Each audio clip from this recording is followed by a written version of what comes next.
out your mind. You talking that big boy shit. You hit my line. You talking that big boy shit. You talking that big boy shit. Right now it's You fine. talking that big boy shit. You talking that big boy shit. Cause I got You talking time. that big boy shit. You talking that big boy shit. You out your You talking mind. that big boy shit. You talking that big boy shit. You hit my You talking line. that big boy shit. You talking that big boy shit. Right now it's You fine. talking that big boy shit. You talking that big boy shit. Cause I got time. You talking that big boy shit. You talking that big boy shit. Welcome to another episode of So I Was Just Minding My Business Right podcast. I'm your host, Merrill Goodwin, and Black Men Don't Cheat. Today's episode is brought to you by Big Boy Shit, found on all major streaming platforms, including my YouTube channel. Joe Biden has been elected president, and now what? I'm going to give you my election day experience or my election day perspective. But first, I want to say one time for Courtney Willis. She became a subscriber to my YouTube channel, and I greatly appreciate that. A couple things happened on election day that was really, really interesting to watch. As election day is unfolding and Donald Trump is a lot closer than many pundits thought he would be, people start losing their minds. And see, I was confused while they were confused. It came to my attention that in the polls had Joe Biden running away with the election before it began. And so people were confused as to what was going on. Well, I can tell you what was going on. People lie. People lie. It's just flat out that simple. People lie. So when the polling people are calling, asking who you gonna vote for and who are you more likely to support in the election, the white people who said that they were going to vote for Biden lied. Why would they do that? A couple things. When you have now attacked anything Donald Trump related as racist and wrong and demonizing, people are not going to readily admit that that's who they're going for. Check it out, right? In human behavior, when you attack a behavior, you typically don't change that behavior, you reinforce it. Think about it like this.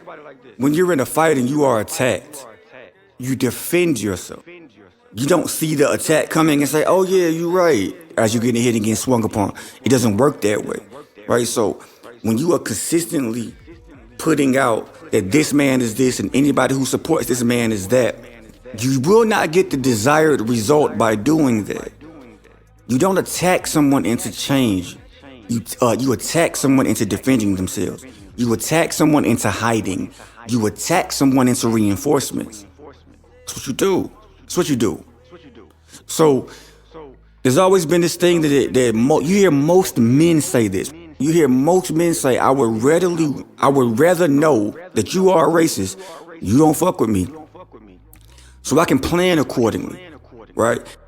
Versus Joe Biden, Barack Obama, and all these other motherfuckers who say they for you, but then doing everything behind the scenes to destroy you. You can't plan for an attack that you don't know is there. You can't hit what you don't see. Muhammad Ali. Cool. The second thing that happened is that white people are smart. White people are conducting themselves as if they are at war.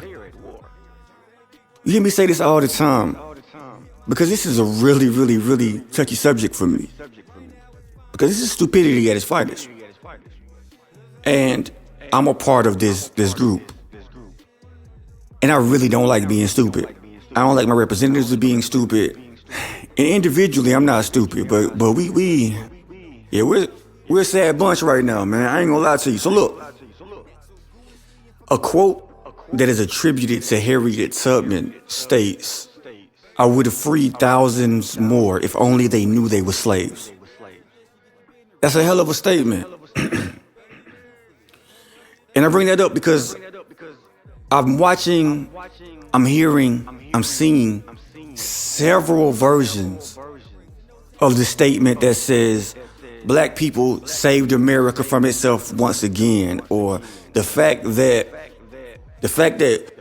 they tried to take our vote, voter suppression, and we still showed up.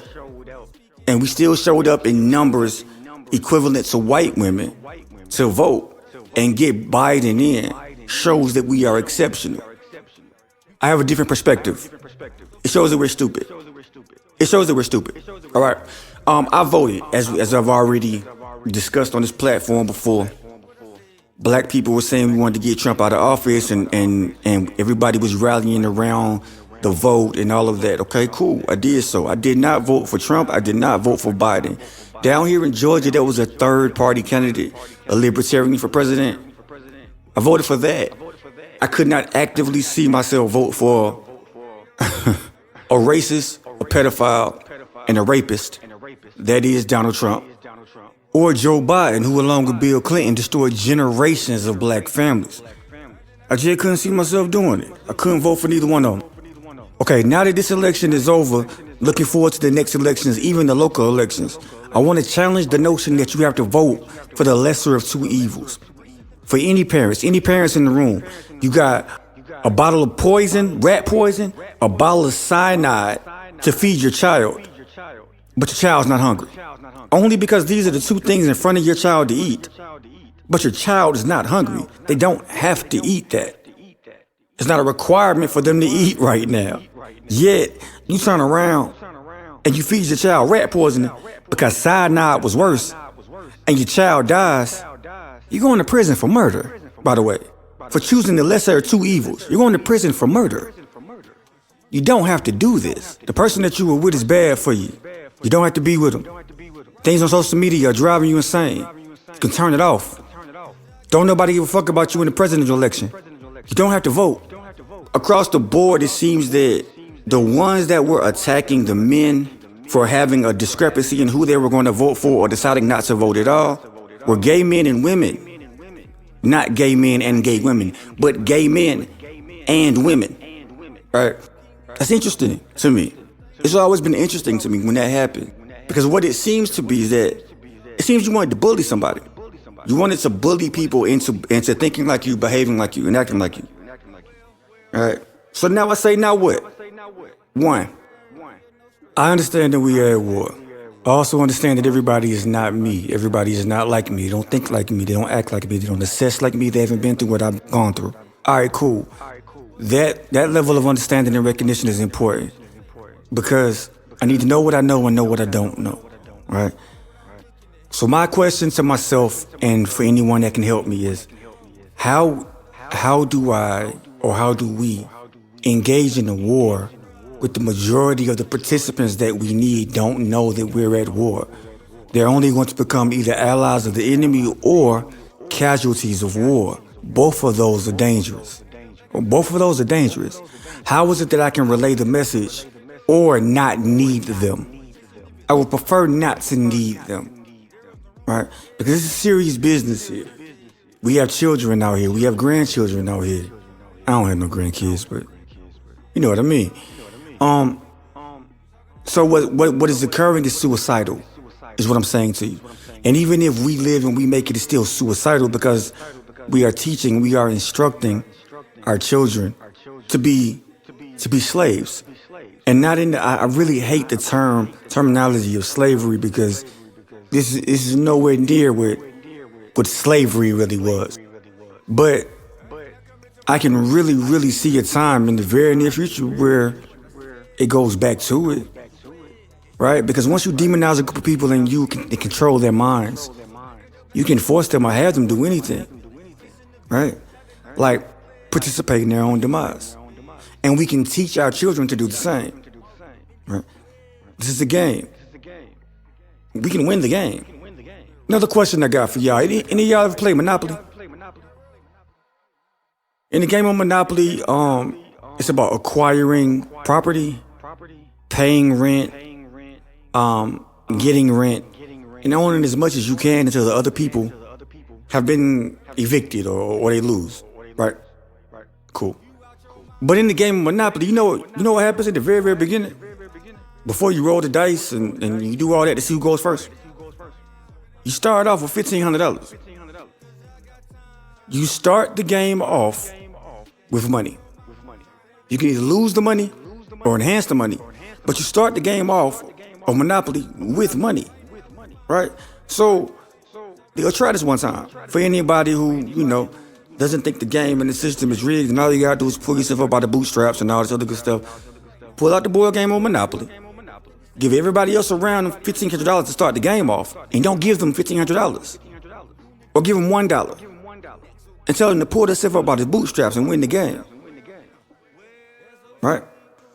We have to shift our focus. We have to be economic-based, not voter-based, not symbolism-based. We have to be economic-based. right? We have to value money more. I personally have to value money more. And moving forward, if we are going to vote, we got to make them give us something for it. If you want higher percentages of turnouts and something that you are asking for, you have to say that this is what we are giving for our request. Have you ever gone to a store and when you get in there, you give the store owner your money and just walk out? Store owner's like, hey, you don't want to get nothing for the money? No, I don't want to get nothing for it. You can just take my money. I don't need nothing back. I don't want to actually buy nothing with it. There you go. You can have my money. Does that make sense in that regard? If a woman meets a man and just sleeps with him, do you want anything? She don't even want an orgasm.